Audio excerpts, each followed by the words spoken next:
Welcome back to my channel divine commerce centre. जय सिया राम जी के नाम लेके शुरू करते हैं। लास्ट क्लास में हमने पढ़ा था कि जो इनकम मेथड है उसमें हमने उसका फॉर्मूला पढ़ा था। क्या फॉर्मूला था?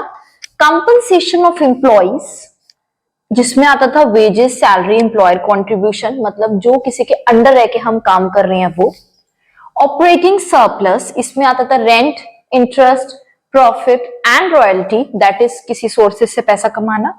And mixed income of self employed, खुद के बिजनेस का अर्निंग। तो इनको ऐड करके हमारा आता था एनडीपीएफसी, जिसे हम डोमेस्टिक इनकम भी कहते हैं। ओके, करेंगे numericals based on income method. तो फर्स्ट क्वेश्चन है, हमें कुछ इंफॉर्मेशन गिवन है, इसके बेस पे हम ये क्वेश्चन करेंगे। Compensation of employees it is given as 12,000, जो हम यहां पे लिख देंगे। अब आप कहेंगे डायरेक्ट क्यों लिख दिया, इनको क्यों नहीं ढूंढा? जब हमारे पास compensation of employees already given है, हमें wages, salary, employer contribution, social security scheme की कोई जरूरत नहीं है, because compensation of employees is already given. Next, operating surplus, इसके लिए सबसे पहले हमें चाहिए rent and interest. Again operating surplus अगर गिवन होता तो कोई प्रॉब्लम नहीं थी, बट उसके अंदर के मैटर गिवन है, that is rent and interest which is 1800, profit which is 1500 and royalty जो कि इसमें है नहीं तो मैं जीरो ले लेती हूं। अब इन्हें हम ऐड करके यहां पे मेंशन कर देंगे। तो ऑपरेटिंग सरप्लस होता है 3300।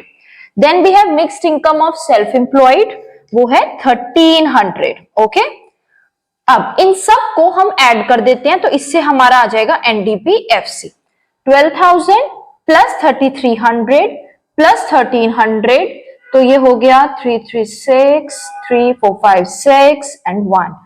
ओके, सो ये हमारा आ गया एनडीपीएफसी। एनडीपीएफसी ओके, लेकिन हमें ये नहीं कैलकुलेट करना था, हमें कैलकुलेट करना था जीएनपीएफसी। तो जो ये एनडीपीएफसी आया है, इसको ऊपर क्या लिखेंगे और इसे कन्वर्ट करना है जीएनपीएफसी में, जिसको हम नीचे मेंशन करेंगे। नेट से हम ग्रॉस पर आएंगे, डेप्रिसिएशन को हम ऐड करेंगे, इट इज 1100। डोमेस्टिक से नेशनल पर आएंगे, एनएफआईए प्लस करेंगे, पर ये तो गिवन ही माइनस में, कोई बात नहीं। और एफसी से एफसी पर कोई चेंज नहीं है। फिर से देखिए, मैंने फर्स्ट क्लास में बताया था ना, net to gross. Net to gross जाने के लिए क्या प्लस करते हैं? डेप्रिसिएशन। डोमेस्टिक टू नेशनल क्या प्लस करते हैं? एनएफआईए। और एफसी से एफसी कोई चेंज नहीं। इसका मतलब ये कंफ्यूज करने के लिए दिए हुए हैं, इनका कोई यूज नहीं है क्वेश्चन में। अब हमने इसे सॉल्व करना है, इनको ऐड कर देते हैं। कितना आ जाएगा आंसर? इसको ऐड करके आएगा 7700 माइनस 120 17580। ये हमारा आंसर है। ओके, इसके आगे रुपीज लिखेंगे। अगर ये आंसर जैसे बुक में करोड़ गिवन है तो करोड़ लिख रही हूं मैं। Is it clear? इस क्वेश्चन में हमने सबसे पहले क्या लिखना है? Compensation of employees. फिर क्या लिखना? ऑपरेटिंग सरप्लस, जिसके लिए हमने क्या ढूंढा? Rent, interest, profit and royalty, जो कि हमें डायरेक्ट गिवन थे। रॉयल्टी कई बार नहीं गिवन होती, आप उसे जीरो ले सकते हैं। Mixed income of self employed, ये भी गिवन था, डायरेक्ट नहीं गिवन तो जीरो ले सकते हैं। इनको ऐड कर देंगे, इससे एनडीपीएफसी आएगा। एनडीपीएफसी को कन्वर्ट कर देंगे जीएनपीएफसी में। नेट से ग्रॉस पे जाने के लिए डेप प्लस करेंगे, डोमेस्टिक से नेशनल पे जाने के लिए एनएफआईए प्लस करेंगे और इसे सॉल्व कर देंगे। करते हैं नेक्स्ट क्वेश्चन, क्वेश्चन नंबर 2। इसमें हमें कैलकुलेट करना है NNPMP, net national product at market price, पर कुछ भी गिवन हो। जैसे इसमें एनएनपीएमपी पूछा है, जीडीपीएफसी पूछा है, हमें उससे अभी कोई मतलब नहीं है। We have to calculate NDPFC first. इसके लिए सबसे पहले हमें कंपनसेशन ऑफ एम्प्लॉइज चाहिए।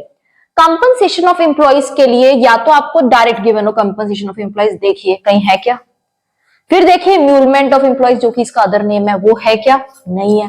फिर अब हम इनके अंदर आएंगे, जैसे कि वेजेस या सैलरी गिवन हो, तो ये रहा wages and salary, it is 1800, तो मैं लिख देती हूँ।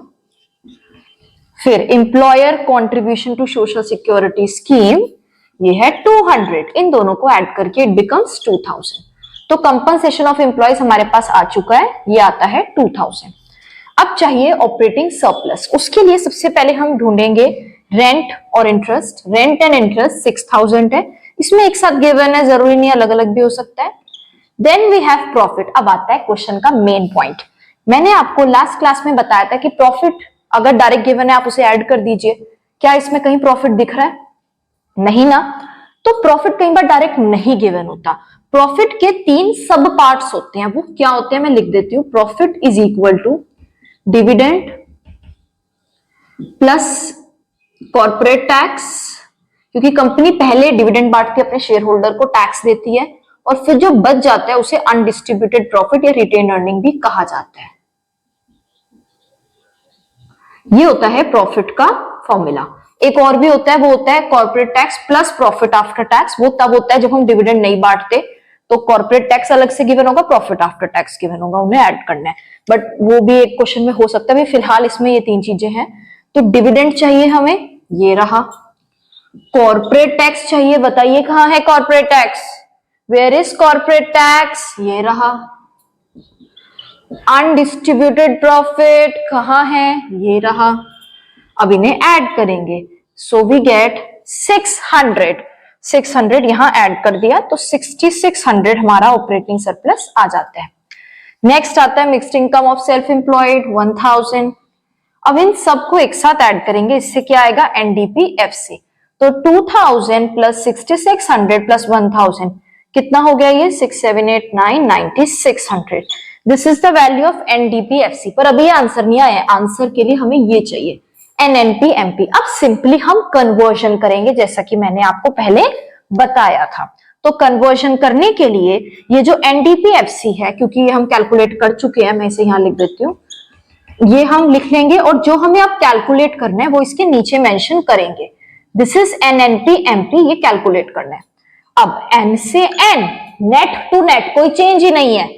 Domestic to national, what we have to add, NFIA, net factor income from abroad, net factor income from abroad। अब आता है दूसरा कंसेप्ट, हमें फ्रॉम चाहिए होता है, पर यहां पर तो है net factor income to abroad. इसका मतलब है हमारे देश से जा ज्यादा रहा है, आ कम रहा है, तो हमें तो फ्रॉम वाला चाहिए, हमारे पे तो टू वाला है, तो वो भी नेट वाला है। तो इसका मतलब ये है कि आपको इसे माइनस में ले लेना है।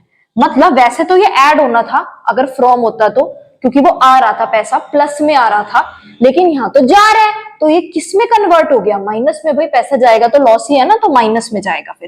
फिर आता है FC to MP, factor cost to market price. इसमें we will add NIT. NIT हमें डायरेक्टली गिवन है, इट इज 100। इसको हम सॉल्व करेंगे तो आंसर आ जाता है इसका 9630। आगे लिख दो करोड़, रुपीज, जो भी क्वेश्चन में मेंशन्ड है। इज इट क्लियर यहां तक? ये है एनएनपीएमपी। नेक्स्ट पार्ट पे आते हैं, जीडीपीएफसी। जीडीपीएफसी तो मैं इधर सॉल्व कर देती हूँ। हमें गिवन है एनडीपीएफसी, जो कि मैंने पहले ही कैलकुलेट किया हुआ है, 9600, वही मैं लिख रही हूं। अब हमें क्या चाहिए, GDPFC. For this net to gross जाना है, नेट टू ग्रॉस क्या प्लस होता था, depreciation. Where is depreciation, where is depreciation, यहां पे आता है थर्ड पॉइंट। अब consumption of fix capital is the other name of depreciation. Consumption of fix capital depreciation का दूसरा नाम है, करंट रिप्लेसमेंट कॉस्ट भी डेप्रिसिएशन का ही दूसरा नाम है। ये गिवन है 50 ऐड करेंगे 9650, इधर लिखेंगे रुपीज, इधर लिखेंगे करोड़, हो गया हमारा आंसर। क्लियर?